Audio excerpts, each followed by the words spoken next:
ফেব্রুয়ারিতে ত্রয়োদশ জাতীয় সংসদ নির্বাচন। সারা দেশ প্রস্তুত হচ্ছে একটি অবাধ, সুষ্ঠু ও গ্রহণযোগ্য নির্বাচনের জন্য। কি ভাবছেন সাধারণ মানুষ থেকে শুরু করে আগামী জনপ্রতিনিধিরা? সে কথা জানাতে ডিবিসি নিউজের ইলেকশন এক্সপ্রেস ছুটে যাচ্ছে সব সংসদীয় আসনে। এখন আছে সংসদীয় আসন ১৫৩, ময়মনসিংহ ৮-এ। সিএসআরএম ডিবিসি ইলেকশন এক্সপ্রেস আজ রয়েছে ময়মনসিংহ ৮ আসনে। আসলে একেবারেই ময়মনসিংহ থেকে খুব কাছাকাছি ব্রহ্মপুত্র নদের উপর গড়ে ওঠা এই উপজেলা ঈশ্বরগঞ্জ উপজেলা নিয়েই মূলত এই ময়মনসিংহ ৮ আসন গঠিত। ১১টি ইউনিয়ন এবং একটি পৌরসভা।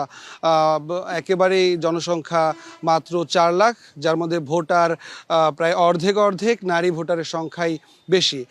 স্বাধীনতা পরবর্তী দীর্ঘ সময়েও খুব বেশি অবকাঠামোগত উন্নয়ন এবং শিক্ষা এবং স্বাস্থ্য খাতেও খুব বেশি একটা উন্নয়ন হয়নি বলে এখানকার স্থানীয় ভোটারদের অভিযোগ।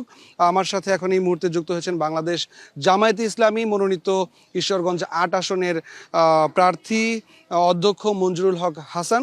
আমরা একটু জানতে চাই আসলে কেন দীর্ঘ সময়ে এই ঈশ্বরগঞ্জবাসী তাদের প্রাপ্য উন্নয়নটুকু পেল না। জি, ধন্যবাদ চ্যানেল ডিবিসিকে, ধন্যবাদ যারা শুনছেন এবং দেখছেন, ধন্যবাদ প্রিয় ঈশ্বরগঞ্জবাসী।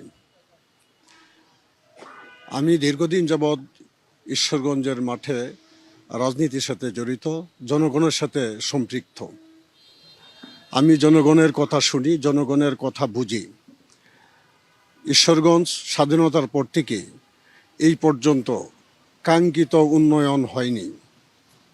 উন্নয়ন না হওয়ার পেছনে সবচেয়ে যে বড় কারণ সেটা হলো যে আমরা যারাই এখানে যাদেরকে নির্বাচিত করেছি অথবা আমাদের উপর চেপে বসেছিল, তারা জনগণের জন্য তারা দায়বদ্ধ ছিল না। তারা নিজেদের আখের গোছানোর কাজটাই বেশি হয়েছে। বাংলাদেশ জামায়াত ইসলামী থেকে ইতোমধ্যে মনোনয়ন পেয়েছেন, আপনি মনোনয়ন দেওয়া হয়েছে। আপনি মনোনয়ন পাওয়ার পর থেকে এলাকার মানুষের কাছে যাচ্ছেন, মানুষের দ্বারে দ্বারে গিয়ে ভোট প্রার্থনা করছেন এবং আপনার বিভিন্ন পরিকল্পনার কথা জানাচ্ছেন। কেমন সাড়া পাচ্ছেন? ধন্যবাদ।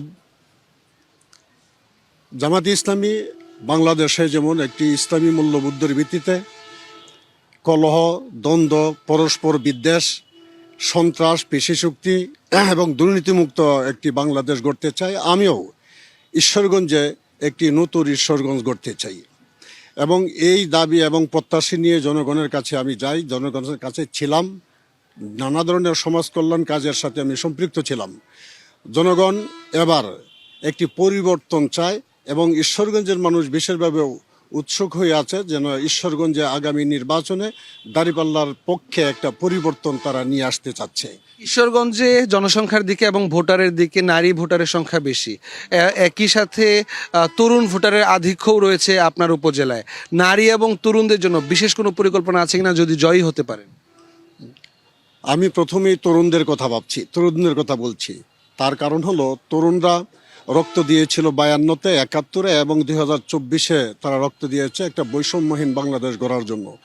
এদের রক্তের ঋণ আমি পরিশোধ করতে চাই। ঈশ্বরগঞ্জে কয়েকজন শহীদ আছেন, আমি ঈশ্বরগঞ্জের সেই শহীদদের পক্ষ থেকে ঈশ্বরগঞ্জে বৈষম্যহীন একটি সুন্দর ঈশ্বরগঞ্জ গড়তে চাই। ঈশ্বরগঞ্জের যুবকদের হাতে কর্ম তুলে দিতে চাই,